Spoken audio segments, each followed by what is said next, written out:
மயிலாடுதுறை மாவட்டத்தில் பெருகி வரும் இணையவழி குற்றங்களை தடுக்கும் வகையில் காவல்துறையினர் பொதுமக்களுக்கு துண்டு பிரசுரங்களை வழங்கி விழிப்புணர்வு ஏற்படுத்தினர்.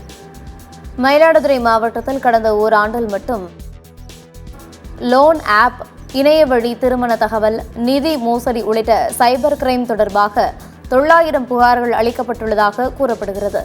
இதுபோன்ற குற்றங்களை தடுக்கும் நோக்கில் மாவட்ட காவல் கண்காணிப்பாளர் மீனா உத்தரவின் பேரில் காவல்துறையினர் பொதுமக்களிடம் துண்டு பிரசுரங்கள் வழங்கி விழிப்புணர்வு ஏற்படுத்தினர்.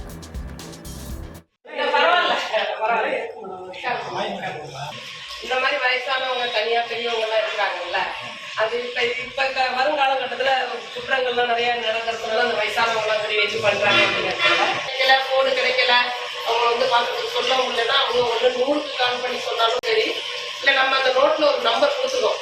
டீச்சர் தான் சொல்றீங்க மேடம், எதுவும் உடல்களோ இல்லை வேற எதுவும் மருந்து, ஒரு ஹாஸ்பிட்டல் சேவை, ஆம்புலன்ஸ் வர சொல்லணும், இல்லை ஹாஸ்பிட்டல்ல இருந்து மருந்து வாங்கணும் அப்படிங்கிறது சொல்லி இந்த மாதிரி எனக்கு கொஞ்சம் உதவி தேவை அப்படின்னு நீங்க சொன்னீங்கன்னா அந்த உதவியை பண்ணி கொடுக்கறதுக்கு போலீஸ் வந்துருவாங்க லைஃப்ல.